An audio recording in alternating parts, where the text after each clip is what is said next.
Hello everybody, welcome back to the Sir Purrcast. I'm super excited to be recording this today. And obviously, like many of you know, if you watched the last episode, we talked about like a matchup history in the Panthers and Steelers. I'm not joined by a guest today, but I want to talk about, sticking on the topic of just like I said, matchup history. I want to talk about the most historic matchup in Panthers history, which is the Panthers and Falcons. So, obviously, the I-85 rivals, they have played, they're 25-37, which is not, the best, but obviously, it could be a lot worse. They're 15-16 at home, pretty much even. They're 10-22 at the road. But what can you do? What really matters is the recent history, which obviously we have the edge in. So, keep that in mind.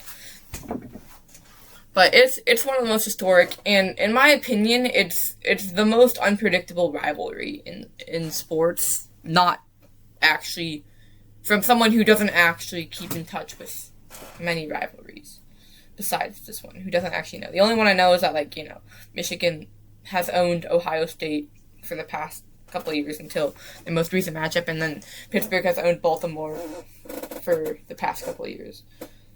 But I feel like everything else is just obviously there's the Bills and Chiefs, which, Chiefs get it in the postseason, Bills get it in the regular season. But moving on.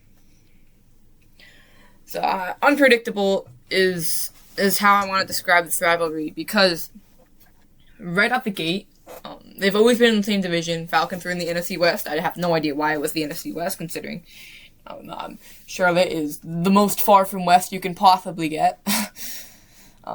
And so is Atlanta, to be honest. Obviously you can't get closer, but pretty much. It borders the East, the state that's located. Anyways. So they've always been in the same division, so they've played each other twice a year, every single year. And, right off the bat, you can basically, the first game really showed what this rivalry had in store for years to come. It was the first ever game the Panthers had played, so you want to cut them a little slack for the loss. But they played a very, very talented Falcons team, which I believe went to the Super Bowl in 1998. So, just 3 years away from a Super Bowl. They played a team that was 3 years away from a Super Bowl, which, and they took them to overtime, 20-23, in a really exciting game. And no one even gave the Panthers, 2 wins that season. But no one even gave the Panthers 3 wins that season, we'll say. Because, that was before the time that people even, conceived of defeated, winless seasons before the Lions and Browns. But yeah, we'll go with that. No one even gave the Panthers, more than 3 wins, being an expansion team. And they took a really good Falcons team to overtime, and no one thought that game was going to be close, just because it was their first game. And then later in 1995, they beat the Falcons, which, that's crazy. Obviously, they had a really successful season going 7-9. Most ever by an expansion team. So, unpredictable right off the bat. No one expects the Panthers to even compete with the Falcons, let alone beat them in their first year. And, it's back and forth, they, again, in one of the Panthers' most successful seasons, they still struggle to sweep the Falcons. Which, just shows how unpredictable, even when the Panthers are heavily favored in 1996, when they're, super successful. The rivalry is still split. Obviously, they still got to win off them. But the Panthers actually did get the first sweep against the Falcons, which, that's really sick, in 1997. Love to see it. But, obviously, we're going to jump ahead to the Panthers Super Bowl season. They lost 6 straight games against the Falcons. Look, I don't really want to talk about it. But the Super Bowl season, which, let's be real. I mean, the Falcons, they just got the Panthers in a tough stretch of games, so a tough stretch of seasons. And this is basically in some of the most successful Falcons and Panthers years that we're gonna be going in on, because right now I'm just doing like, past history. But like I said, going back on what I said about the 1996 season, even when the Panthers are at their best, even when the Falcons are at their best, they still get split. I mean, you go to the 1998 season where the Falcons, actually we did get swept. I take that back. Wait, did they even win in 1998? Whatever. Or they, you go to 2003, 2003, sorry.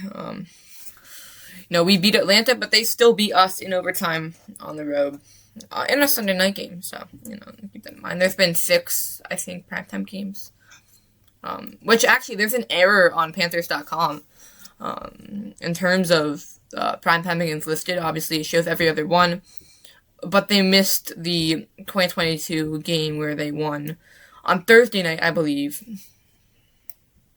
25-15. It doesn't list that, but I believe it lists every other one. Wait a minute, they played in Saturday Night Football. That's pretty cool. Wait, yeah, they did. So, obviously, they still lose, no matter how good the season's going. But they've played some really good games, especially in recent history. Their matchups have been really exciting. And in the entire decade between the Panthers Super Bowl season to 2008, I mean, that was a very, very split time. I believe they split every single season besides 04, I think. Yeah, that makes sense. Which just goes to show how that rivalry works. Super competitive, and I think there's a mutual respect between the two teams. Especially because they've both had their string of wins and losses. But I want to point that out.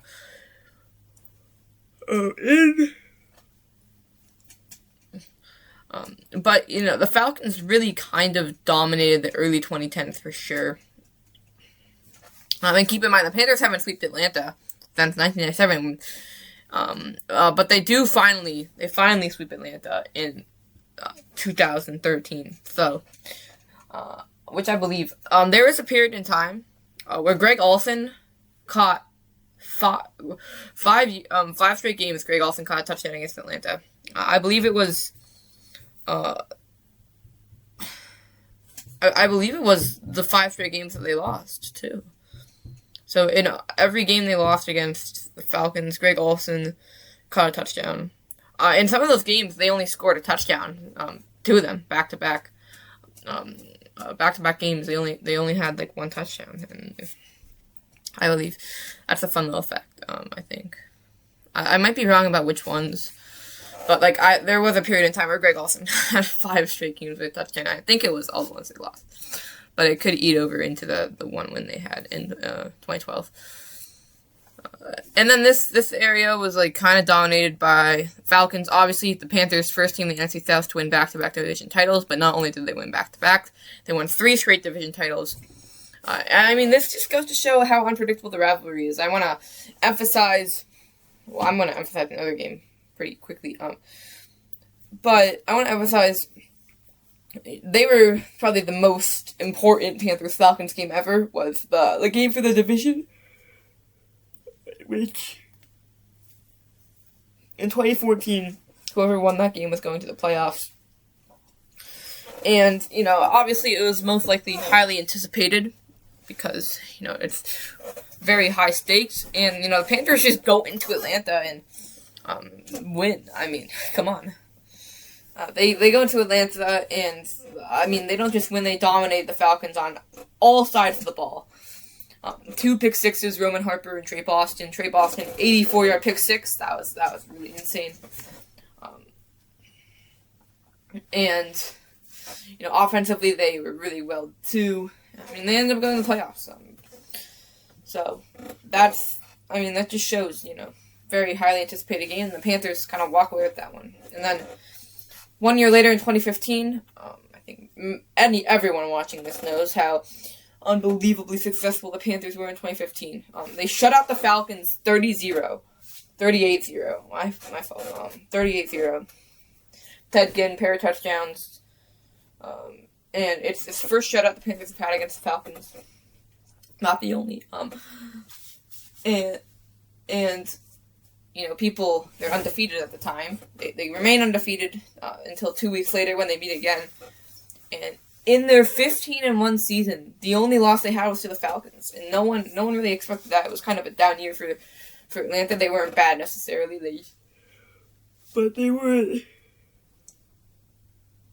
as successful. And that just shows, how competitive this rivalry is. No matter the record, no matter, who's favored, no matter how good a team looks, Panthers and Falcons is always going to be a show you never really can predict the winner. Because I guarantee you everyone was going to pick the Panthers to win, no matter what team they're facing. Even if they're playing the best team in the second best team, Panthers look like the best team by 8 miles.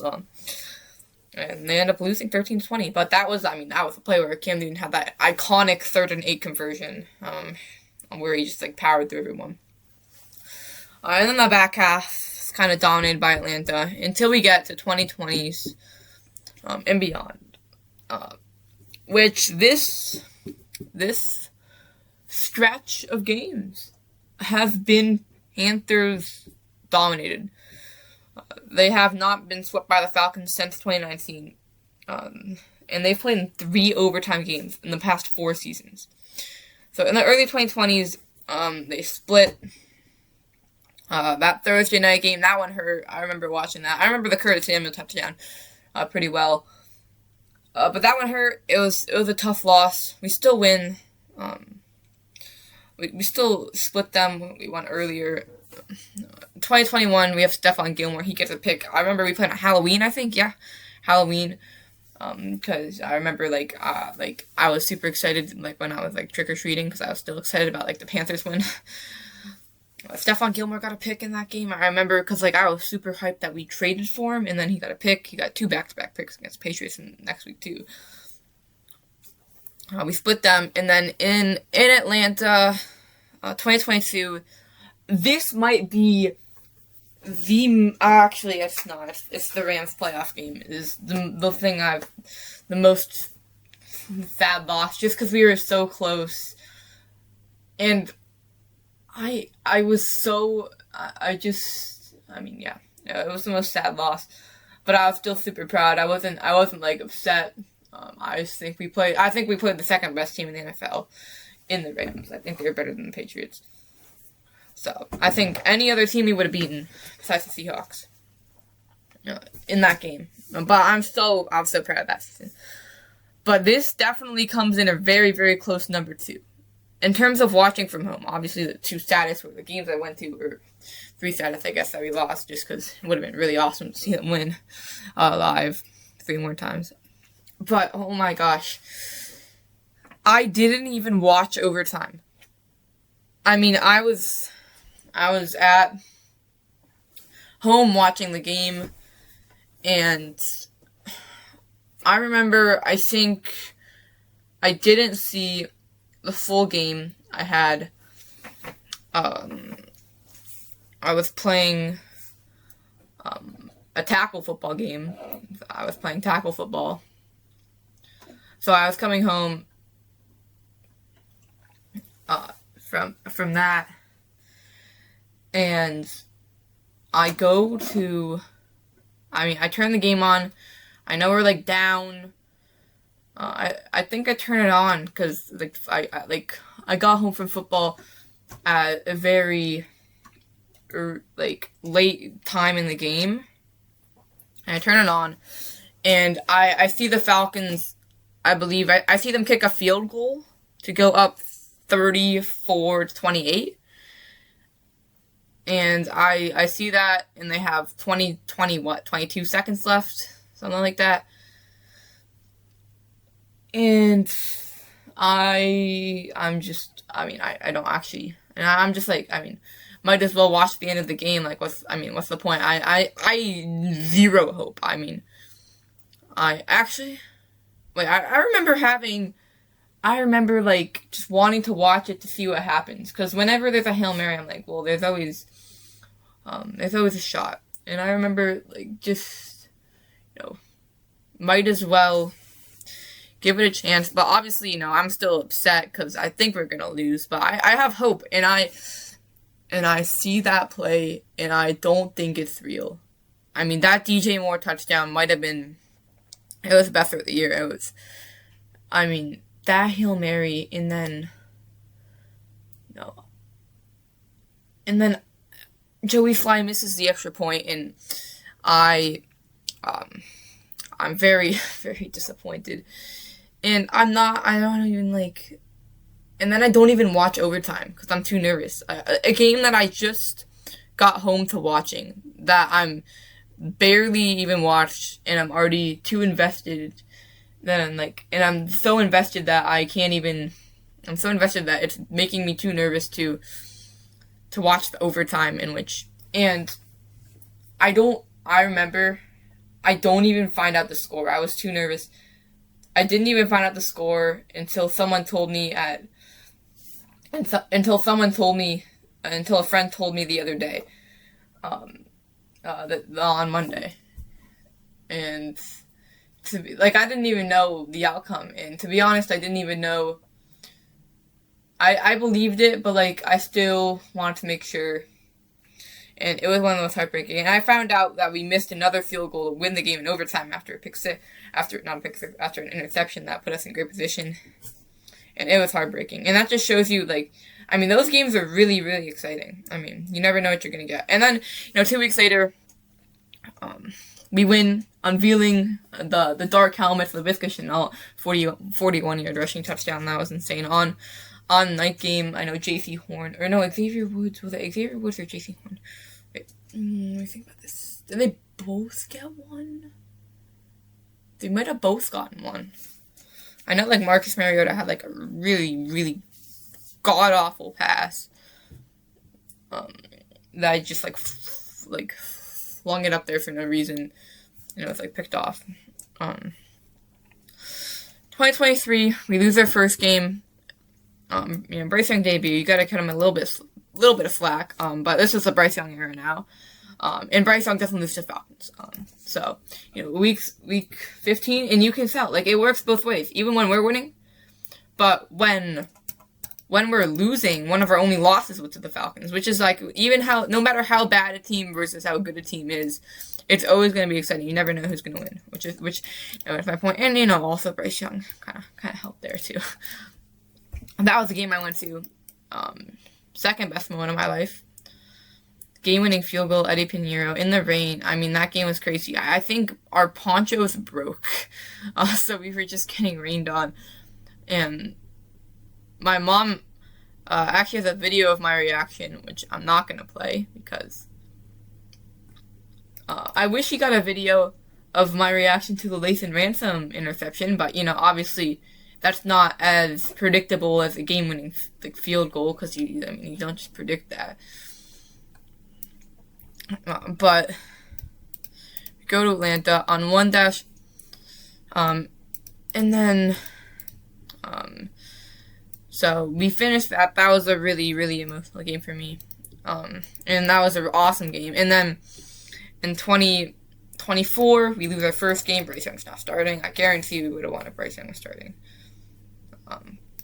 But last game of the season, week 18, Bryce Young is back against the Falcons. His legacy begins here, basically, against the Falcons, and he puts on a show. First, the fifth player to be under 25 and have 3+ passing touchdowns and 2+ rushing touchdowns in a game.